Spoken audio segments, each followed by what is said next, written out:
Hujambo na karibu katika sehemu ya 5 ya simulizi yetu ya ajabu ya John Bito. Sehemu iliyopita tulishuhudia tukio la kushtua. John alikamatwa kwa tuhuma za kumteka binti wa kifalme.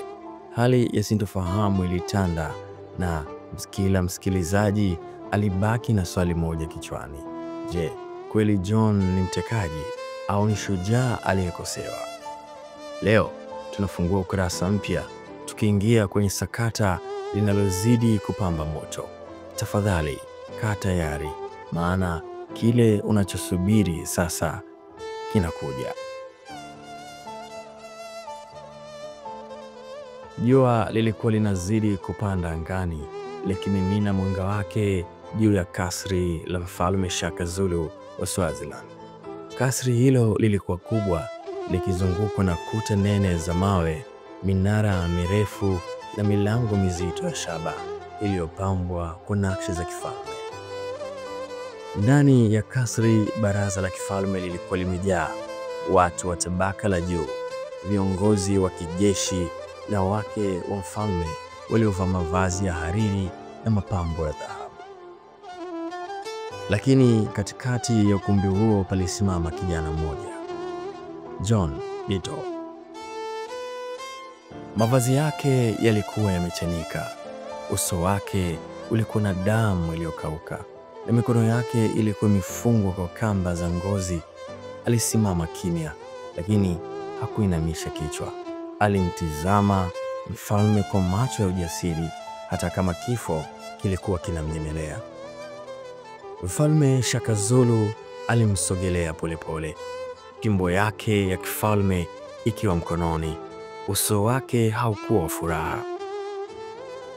"Wewe ni nani?" aliuliza kwa sauti nzito, macho yake yakiwa makali kama simba.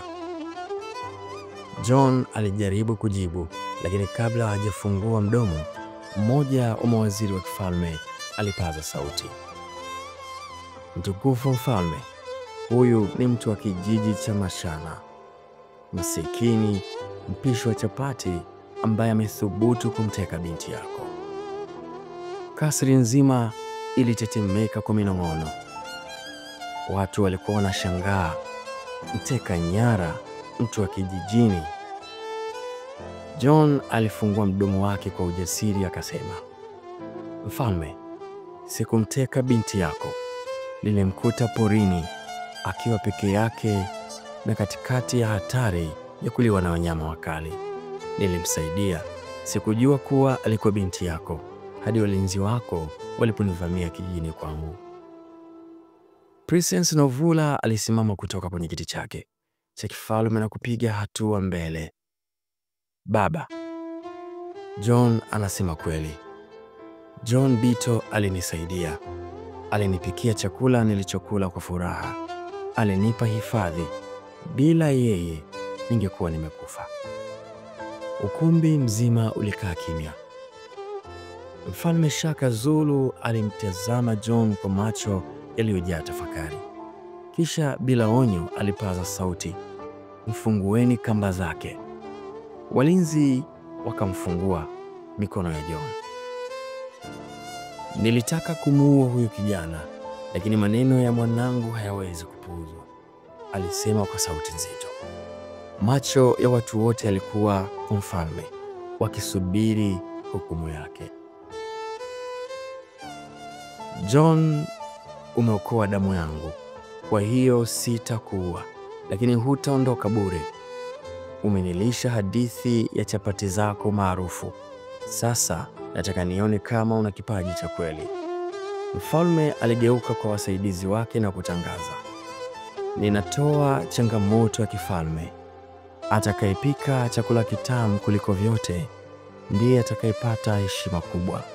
Ikiwa chakula cha huyu kijana kitapita chakula chochote, atakumbukwa. Lakini akikosa, basi aondoke hapa kwa mtumwa wa kifalme." John alitabasamu kwa upole, akijua kuwa huu ndio ulikuwa mtihani wake wa maisha. Katika viunga vya kasri la kifalme, maandalizi kwa ajili ya shindano la kifalme la upishi yalianza. Mara moja, mikokoteni ya mbao yenye vyakula vya kila aina ililetwa uwanjani, ikifunikwa kwa vitambaa vya hariri. Wapishi maarufu kutoka pande zote za Switzerland walifika,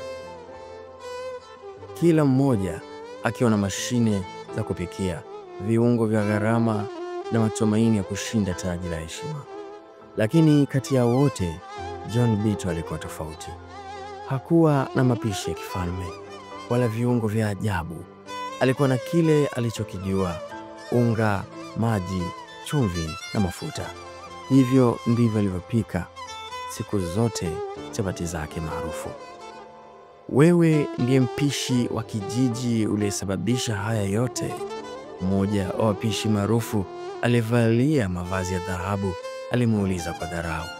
John alitabasamu tu. Watu wa kijijini kwetu wanasema upishi mzuri hauhitaji dhahabu, unahitaji moyo. Baraza la kifalme lilikaa tayari kushuhudia shindano. Mfalme Shaka Zulu aliketi kwenye kiti chake cha pembe za ndovu, pembeni yake akiwa Princess Novula ambaye macho yake yalikuwa yametawaliwa na wasiwasi. Alijua kuwa John alikuwa mpishi mzuri, lakini je, alistahili kushindana na wapishi wakubwa wa kifalme? Saa ya kwanza ilipotangazwa, kila mpishi alianza kazi. Majiko yakawashwa, harufu za viungo zikaenea, sufuria zikafufuliza na majiko ya mawe yalianza kutoa joto kali. John alisimama kwenye kona yake, akipasha unga wake kwa mikono usio na hofu. Alianza kukanda chapati zake kwa utulivu, akipapasa unga kwa ustadi wa mtu aliyefanya kazi hiyo kwa miaka mingi. Wapishi wengine walitumia nyama za wanyama wa kifalme, viungo vya nadra na mapishi yaliyohifadhiwa kwa karne nzima. Lakini John alibaki na chapati zake za kawaida. Lakini kulikuwa na jambo moja ambalo lilimtofautisha. Kila chapati aliyomaliza kupika, aligonga muhuri wake wa kipekee. Princess Novula alitabasamu alipomwona akifanya hivyo. Alijua kuwa hizo si chapati za kawaida, zilikuwa alama ya hadithi ya John Bitto.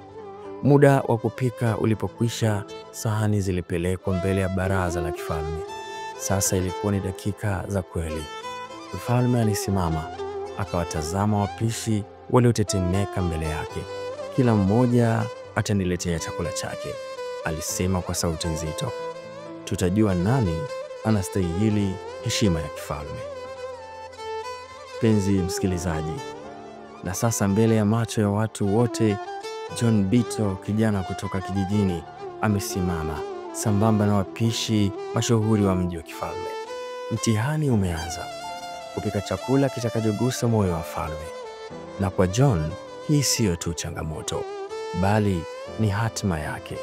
Je, chapati zake zitavunja ukuta wa mashaka na kumpa nafasi ya pili maishani? Sehemu inayofuata itakupa majibu. Usikose. Karibu